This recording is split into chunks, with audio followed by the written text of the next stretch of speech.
Good. Thank you very much, Bernard. Thank you for the invitation and for all of you for being here. There is a handout that's going around, but you won't need it immediately, so I'll just get going with this, which is a sort of, it's not in continuity with the paper the seminar that I presented on Friday, but it relates to it. Because there I was talking about the Phaedrus and the nature of the human psychology, and here I want to look at some consequences of that for a Platonist ethics. So, ancient ethics can seem very focused on the idea of perfectibility and of perfection. Since virtue is at least a necessary condition of human perfection, and for some people, for example the Stoics, is actually sufficient for human perfection, the kind of questions we ask under the heading of ethics, for example, questions about the choices we should make, or the dispositions we should train ourselves to acquire, are naturally answered in a way which involves reference to human perfection. Consequently, a lot of attention is paid to describing the ideal or the perfect human being. And this is true already in Aristotle, who's notoriously fine-grained about this on some occasions, with comments extending to the way that the perfect human being will speak and walk, even. It's what lies behind the description of the Stoic and the Epicurean sage, the Sophos. It seems, in fact, the one way the Stoics especially answered ethical questions was to ask themselves what the sage would do. Would the sage marry? Would the sage get engaged in politics? Leaving all of the theoretical heavy lifting to a description of the sage. So if you understand what sage would be like, you understand what you should do. Now, sometimes this kind of view is projected back onto Plato as well. One might, for example, think of the philosopher kings of the Republic as kind of Platonic sages or paragons. But in some of Plato's works, and foremost among them the Phaedrus, it seems that human beings just aren't perfectible at all. There isn't even such a thing as a perfect human being. And the reason for this is that the very thing that makes us human, which is also the locus of our moral identity, our rationality, he says that in the Phaedrus, he says, towards the end of the passage I was looking at on Friday, he says, only souls that have seen the forms can enter the bodies of humans. So rationality is key to the locus of our identity as humans. But that's severely constricted by the conditions of embodiment and the need to apply itself to practical questions of everyday life. That is, to questions which fall within the ethical sphere. What reason really wants to do, and the only thing it can do perfectly, is to contemplate the eternal principles that ground all other reality and all truth, the so-called Platonic forms. So Plato thinks that the intellect can contemplate the forms, but at least in the Phaedrus he does not think that it can do this while it is in a human body. It can only do it once it's released from the body at death, and only then under the right conditions and with the right preparation. Unencumbered by a body, it can contemplate the forms and achieve some taste of perfection. But of course then it precisely isn't a human being, and it has no human choices to face. So for us, that is for our true selves, our intellects, perfection and humanity are alternatives. Now, whether or not this was Plato's own settled view on the matter, what is certain is that it was a view adopted and developed by philosophers working in his tradition in later antiquity. And in their hands, it's a view, I think, which gained some significance for the history of ethics. It's very well known, I take it, that later Platonists took up the idea of coming to be like God, homoiosis theo, as an ideal that Plato expresses in a number of places, most famously in the Theaetetus, and a lot has been written about this ideal. But what scholarship, I think, has generally missed is precisely that many Platonists who hold it do not think of this, homoiosis theo, as an answer to questions about human ethics. Most scholars think that coming to be like God is what Platonists took to be the end, the telos of ethics, rather in the way that becoming a sage might be a way of expressing the end of Stoic ethics. But for some Platonists at least, this is false. And it's important that it's false because it obscures something else that these people are doing instead. By bracketing apotheosis, and with it perfection, as something that lies outside of the properly human life, they start to develop a new approach to human ethics, one which is much more about how we can manage imperfection, to put it that way. Since imperfection is individual in a way that perfection is not, there's no standard way of being imperfect, as there is a standard way of being perfect, this new approach is much more responsive to human individuality. In fact, it puts human individuals and the particular choices that they face at the centre of ethical theory, and perhaps for the first time. I'm going to take as my example the Didaskalikos of Alcinous, which offers a reasonably systematic and complete account of the author's reading of Plato. It's of unknown date. We don't know any more about Alcinous, but it's usually located in the 1st or 2nd centuries CE, since it has obvious intellectual affinities with Platonists of that period. But all of that doesn't really matter for us. What matters is that it's obviously a Platonist work. So let's start with perfection. And I've given you on the handout excerpts from the 2 main chapters addressing ethics in this book, chapter 27 and chapter 28. So in chapter 27, he turns to talk about ethics, and about 4 lines into my translation on the handout, he asks about our good. What is our good?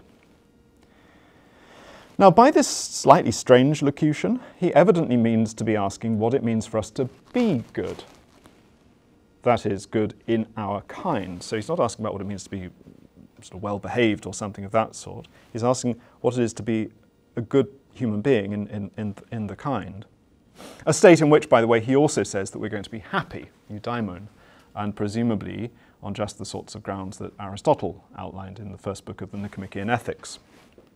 Happiness goes along with being good in the kind. Now, being good for Alcinous will, of course, mean participating in the form of the good, according to standard Platonist metaphysics. But Alcinous, and this isn't in text that I've given you on the handout, but when he's discussing metaphysics, he makes it clear that he thinks that what it means for something to participate in a form is for it to imitate or come to be like that form.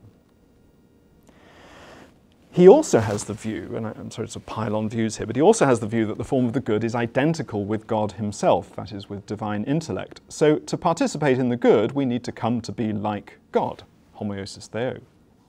But since God is an intellect and we are intellects, we can achieve this by using our intellects as God uses his. What he does is to contemplate the best thing there is, which of course is the form of the good, which just happens to be himself. So this is what we should do too. When we are successfully contemplating the form of the good, we are like God in the relevant way, which means that we're also like the form of the good, which means that we're participating in the form of the good, which means that we are good. Now, that all sounds slightly odd when you compress it like that, but none of it's actually very surprising or difficult in a Platonist context, I think. However, and here's the thing, Alcinous fully embraces the view of the Phaedrus that our intellects are not free to contemplate any form at all while they're engaged in embodied animal life. And this is passage number, it's 1 on the back of the handout, so under the extra text, it's the first of the extra texts. At best, embodied souls can achieve a kind of secondary and derivative kind of intellectual activity, which involves deploying memories of the forms laid down in the mind in the form of concepts, so recollection, in other words. So I'll just read the first bit of this text. Intellection, noesis, is the activity of the intellect contemplating the primary intelligibles, protonoeta, so that's the forms. It seems there are 2 types. There's the sort before the soul is in the body, when the soul is contemplating these intelligibles, and there is the sort after it enters this body. The sort before the soul in the body is what's really meant by intellection. But when the soul is in the body, what's been called intellection is now said to be concept. And he goes on to give various ways in which he thinks that Plato refers to our conceptual apparatus and the mechanism of recollection. So we can't contemplate the forms directly in the body. We can only have this sort of this mediated memory of them through our concept.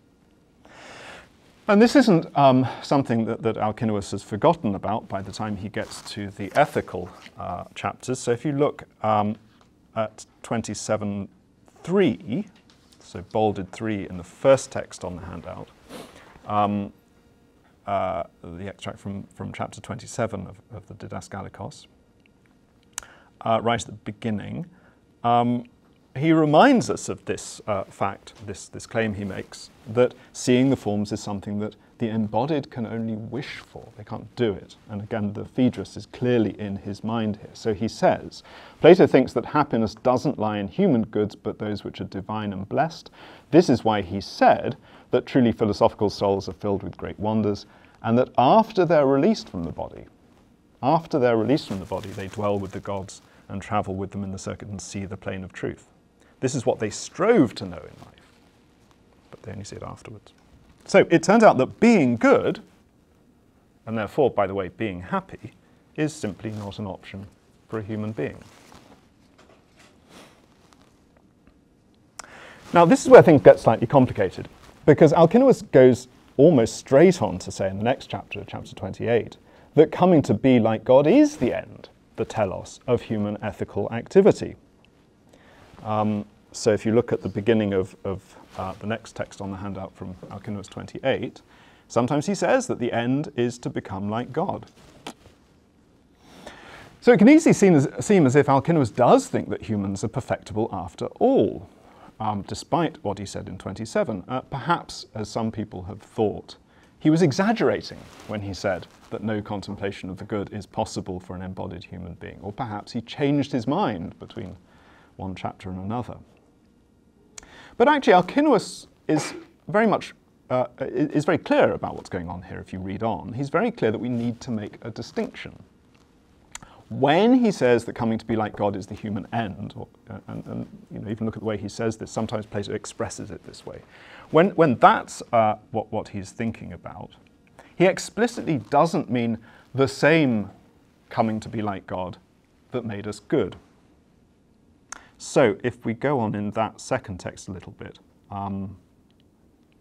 so this is starting at the end of line 3, for the principle of benefit is what is good, and this is dependent on good. So it's a principle from which it follows that the end is likeness to God, there we are, but the God in the heavens, obviously, not by Zeus, the God above the heavens, who doesn't have virtue, but is better than this. There are, in fact, two ways of coming to be like God, because there are, in fact, two gods.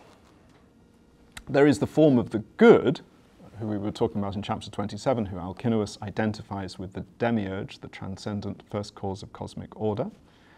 And there is the world soul, the mover of natural order.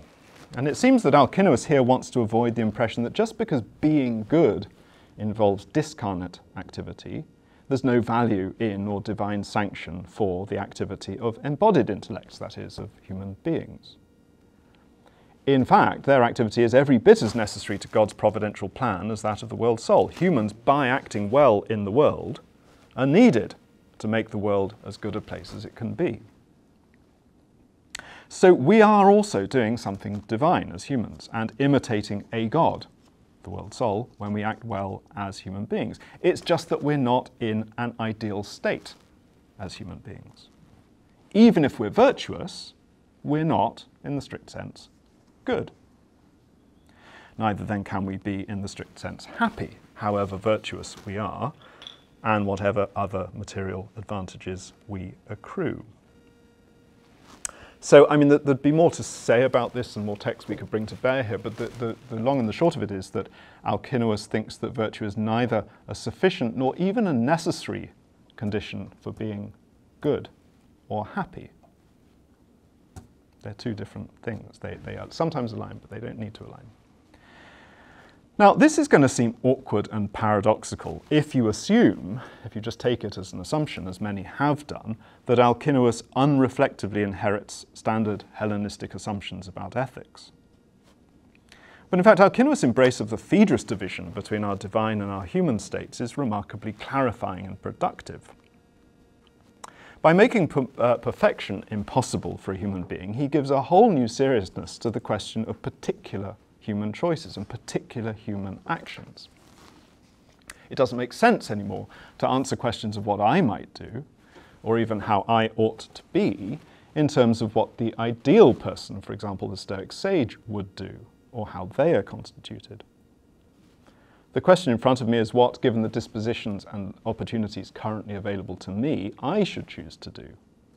on the understanding, which of course is a palpably Platonic understanding, that there could never be a point where I'm just so disposed, that is to say perfectly disposed, that I'm doing the right thing just by being the person I now am. Handing off the idea of perfection to a realm beyond paradoxically allows Alcinous to take the human, and in particular the human individual, much more seriously as a proper object of ethical reflection. Now, Alcinous himself doesn't give us any examples of what that might look like. The Didaskalikos is more focused on setting out the principles of a Platonic philosophy than pursuing their consequences.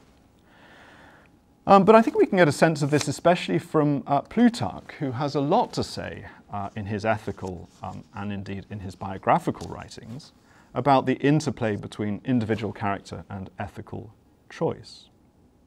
He shows us that a Platonist ethics of this sort still retains its focus on the development and improvement of a person's character, but he also shows us that moral progress isn't measured against some objective ideal. It's rather a matter of how successfully one uses one's current dispositions and opportunities to grow into someone able to do more good in the world, to become better. Maybe for you, that means standing for office, or reading mathematics at university, or setting up a business. The answer will be different for different people. Ethics is an art, the art of living, the ars vivendi, the techne biou. And a large part of that art involves knowing the material you have to work with, knowing yourself and your capabilities. And it's always a process, so long as you're exercising it. There's always some further improvement to make. All of this is very nicely summed up in an essay of Plutarch's, which often passes under the radar, but I think shouldn't, which is his De Tranquillitate, which I'm translating on enjoyment. One reason to think that it ought to be a significant work is that it goes back, it starts in some way from Panaetius, who wrote a work, Perieuthemias is the Greek, euthymia, which is also used by Cicero. Seneca also does a kind of reception version of it. Seneca has a De Tranquillitate, which also looks back to it. And I think that this marks this work out as a kind of statement piece on ethics in that tradition, along with other of Plutarch's works, like the work on progress. And so we ought to look at it and take it seriously as a work of ethics, not just as a work of sort of practical advice, as people often treat it. So the On Enjoyment is a work addressed to a man called Pacius, who has achieved some success by traditional standards in ethical training. We're told at the beginning he is in control of his passions, and he's also reached the peak of his profession. He enjoys enviable social standing. By normal, that is to say Aristotelian or Stoic standards, he ought to be reasonably happy or on his way to happiness, but he isn't. He's restless, and he doesn't understand why. Well, Plutarch's answer to him is roughly that there just is no way of being a human being that brings that sense of completion and contentment that he's expecting, that he's looking for. So I've got one little quotation from the work on the handout, last passage on the handout, which I will read. Plutarch says to Pacius, it's highly conducive to this state of euthymia, which I'm calling enjoyment, to examine, if possible, oneself and one's fortunes. By the way, I think I'm calling it enjoyment because I think the point is that it's obviously not happiness, euthymia. It's not eudaimonia. But I think Plutarch's point is exactly, you shouldn't be looking for eudaimonia in life, right? But that doesn't mean you can't enjoy life. You should be looking for how you enjoy this process, not for the kind of sense of completion and perfection that we normally think of as being associated with eudaimonia. So if you want the one thing you can have, which is euthymia, you should examine, if possible, back to the text, oneself and one's fortunes. If that's not possible, observe persons of inferior fortune, and not, as most people do, compare oneself with those who are superior. As, for example, those in prison attribute happiness to those who have been set free, they, men born free, free men citizens, citizens in their turn the rich, satraps, satraps, kings, the gods, scarcely stopping short of desiring the power to produce thunder and lightning. Happiness is not for human beings, for any human being. And indeed, it is the case that if you look through Plutarch's corpus, I found this unexpected when I did this, that Plutarch kind of never talks about happiness. He has almost nothing to say about happiness. It's just not a topic that interests him, and I think this is why, because I don't think it's a topic that's relevant to ethics in his mind. Happiness is not for human beings. But Plutarch isn't counselling resignation here either. This list in the passage I've just quoted isn't an argument for some kind of ethical quietism, as if the point is that the captive shouldn't want to be free, should be happy with his captivity, or the freeman shouldn't want to be a citizen, or the citizen shouldn't want to be a person of authority. In fact, Plutarch explicitly encourages engagement in political office elsewhere, encourages political ambition, and criticises the Epicureans for arguing against it. So this is not, the argument here isn't we should look at other people, see that they're not happy either, and be content with your status in life. I think his point is we should look at them and look to improve our lives, but just not expect to become happier by doing so, because improvement is a process, a never-ending process. An important part of his point is that the captive can just enjoy working towards freedom. That's part of the point. That's the thing you can do. You can enjoy your ambition and the attempt to achieve it. The citizen can enjoy working towards wealth. The wealthy can enjoy working towards power, and so on. Life is process. It's becoming. And that precludes, that's a very Platonist thing to say as well. It's almost a banal Platonist thing to say, right? But that precludes the sort of happiness that's going to go with a sense of completion or perfection. What it does not preclude, of course, is the curation of that process, the enjoyment to be got from doing so well, from performing the art well. So the observation that later antiquity developed, and this is my conclusion now, that antiquity developed an ever greater interest in the individual, in the notion of the person, and indeed in the sort of thing that Foucault describes as care of the self, is by now something of a commonplace. But it isn't, or it isn't only, a sociological phenomenon as I think it's typically considered. Maybe not in Foucault himself, but in many people's use of that thought. Nor is it, perhaps worse, a pivot towards practical philosophy and away from the theoretical sophistication of the Hellenistic schools in their heyday. What it is, or what it includes, is a significant rethinking of the scope of ethical theory, one that can now coherently ask first-order questions about the choices that imperfect individuals, as such, ought to make.